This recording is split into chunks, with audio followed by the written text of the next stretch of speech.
लद्दाख से बीजेपी के पूर्व सांसद जामयांग साहब हमारे साथ, इनसे बातचीत करते हैं। सर, राहुल गांधी ने कहा है कि दिल्ली जितनी जो ज़मीन है वो चीन ने हट ली है, इस पर आप क्या कहें, क्योंकि आप वहीं से आते हैं? देखिए, एक तो राहुल गांधी जी के बयानबाजी को कोई सीरियस ही नहीं लेते हैं।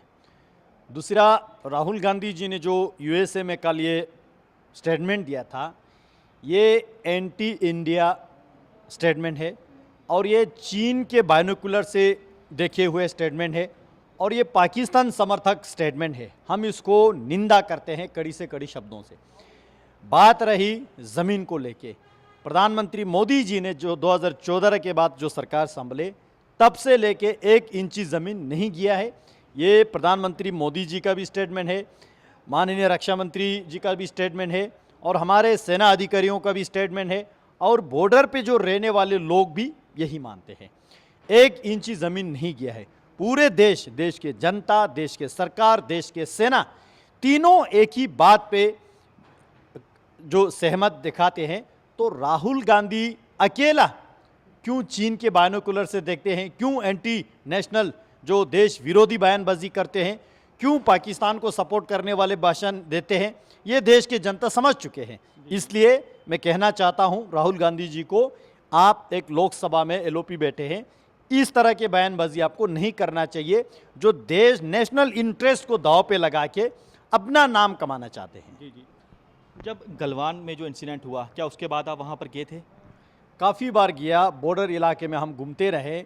गलवान के बाद ही नहीं, गलवान से पहले भी, जो गलवान का इंसिडेंट हुआ उससे भी पहले भी 2019 से 24 तक जो मेरा लोकसभा सांसद होने का कार्यकाल मुझे मिला, मोदी जी ने लद्दाख में खूब सेवा किया है, बॉर्डर को सशक्त करने को लेके, और विशेष रूप से कश्मीर से अलग से डिवीज़न का दर्जा दिया, जम्मू कश्मीर से अलग करके यूनियन टेरिटोरी का दर्जा दिया। उसके बाद हाल ही में मोदी जी ने घोषणा किया जो ईस्टर्न लद्दाख, जहाँ पे आपका अभी जो आपने पूछा गलवान, उसके अलावा शुशुल का जो रिजंगला मेजर शतन सिंह का शहादत, उसी तरह दिमजोक, उसी तरह चुमुर, ये पूरा इलाका ईस्टर्न लद्दाख में आते हैं।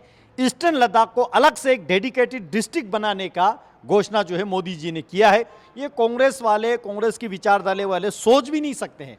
वो दिल्ली में बैठ के पता नहीं कहाँ विदेशों में जाके इस तरह के बयानबाजी, जो बेबुनियाद बयानबाजी करते रहेंगे। लेकिन ग्राउंड की हकीकत को अगर आप देखें, vibrant village programme Modi ji ने किया, वहाँ 4G नेटवर्क मोदी जी ने लाया, पूरा सीमा पे सड़क का काम मोदी जी ने किया, जो सीमा पे रहने वाले वासियों को जल जीवन मिशन के जरिए साफ ड्रिंकिंग वाटर मोदी जी ने दिया, और वहाँ के स्वास्थ्य, एजुकेशन, एम्प्लॉयमेंट, हर चीज़ में जो है मोदी जी बॉर्डर को सशक्त कर रहा है। इसलिए राहुल गांधी जी के बेबुनियाद बयान को सुन के देशवासियों को चिंता होने की कोई आवश्यकता नहीं है। क्या आपको लगता है कि चीन लगातार अपनी नापाक साजिशों को एलएसी पर अंजाम देने की कोशिश करता है, उकसाता है हमारे जवानों को? वो तो करेंगे ना, जब देश के अंदर बैठे लीडर जो इस देश का नमक खाते हैं, वो यूएसए में जाके चीन के स्पोक पर्सन बने फिरते हैं, तो चीन का मनोबल तो बढ़ेगा ही।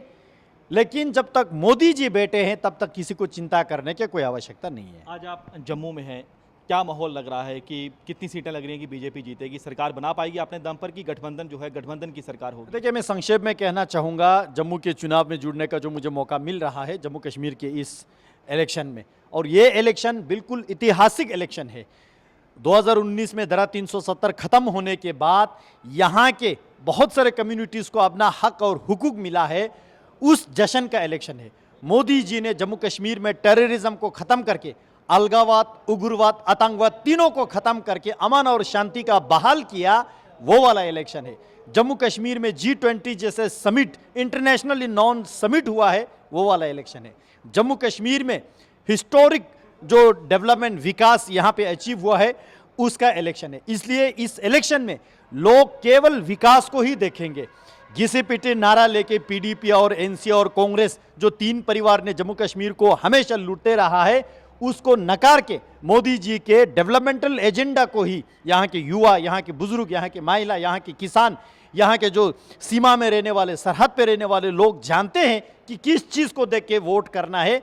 इसलिए पूरे भारतीय जनता पार्टी के जितने भी कैंडिडेट है, मेजोरिटी, फुल मेजोरिटी जीत के आएंगे और दोबारा भारतीय जनता पार्टी का सरकार जम्मू कश्मीर में बनने जा रहे हैं। अगर फुल मेजॉरिटी नहीं आती है, आपकी बहुमत का आंकड़ा पार नहीं कर पाते हैं, देखिए, तो अगर जरूरत पड़ती है अगर मगर की गठबंधन बात होगा। है नहीं है, अगर मगर की बात इसमें इफ और बट, अगर और मगर की बात ही नहीं है।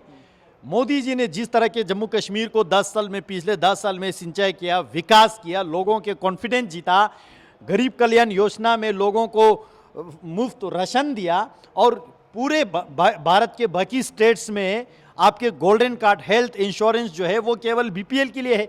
जम्मू कश्मीर और मेरे लद्दाख में यूनिवर्सल है, 100%। 5 लाख हेल्थ इंश्योरेंस दिया है, तो मोदी जी को नहीं तो किसको वोट देंगे? मुफ्त के सिलेंडर दे रहा है, लोगों को शौचालय बना रहा है, इतने विकास मोदी जी ने किया है। अब अनगिनत चौमुखी विकास मोदी जी ने किया है। तो भारतीय जनता पार्टी के कमल का बटन दबने के अलावा हमारे जम्मू कश्मीर के लोग जो है दोबारा वो गलती नहीं करेंगे कि एनसी और जो इनके मैनिफेस्टो, आप देखिए, खोल के मैनिफेस्टो देखिए, इन्होंने क्या कहा, प्री 53 स्टेटस वापस लाएंगे, 370 वापस लाएंगे। क्या मतलब है इसका? 370 वापस लाने का मतलब है पत्थरबाज वापस लाएंगे। 370 वापस लाने का मतलब है जम्मू कश्मीर में टेररिज्म वापस लाएंगे। 370 वापस लाने का मतलब है जम्मू कश्मीर में दंगा फसाद चलते रहे और इन 3 परिवार का रोटी सेकते रहे। और ये मोदी जी कतई होने नहीं देंगे। ये जम्मू और कश्मीर के अवाम जानते, यहाँ के जनता जानते। इसलिए अगर मगर के सवाल ही पैदा नहीं होते, जम्मू कश्मीर के जनता ने, यहाँ के देवतुल्य जनता ने ये मान बना लिया है अमन और शांति के लिए, चाहे वो हिंदू हो, मुसलमान हो, सिख हो, कोई भी कम्युनिटी के लोग हो, जम्मू कश्मीर में अमन और शांति होगा तो हमारे यहाँ के नौजवानों को रोजगार होगा, तालीम होगा। और ये हासिल करने के लिए मोदी जी को एक बार फिर से बड़ी बहुमत से जीत दिलाने वाले हैं, अगर मगर के सवाल ही पैदा नहीं होते। आखिरी सवाल आपसे रहेगा मेरा, एलएसी पर मौजूदा हालात क्या हैं, क्योंकि आप जाते हैं, देखते हैं वहाँ पर, और दूसरा ऑक्साई चीन पीओके को लेकर आप क्या कहेंगे? देखिए, पीओके को लेके भारत के पार्लियामेंट में हमारे गवर्नमेंट ऑफ इंडिया जिस पार्टी का भी रहा हो, बार बार ये रेजोल्यूशन पास है, पीओजे हमारा था, है और रहेगा।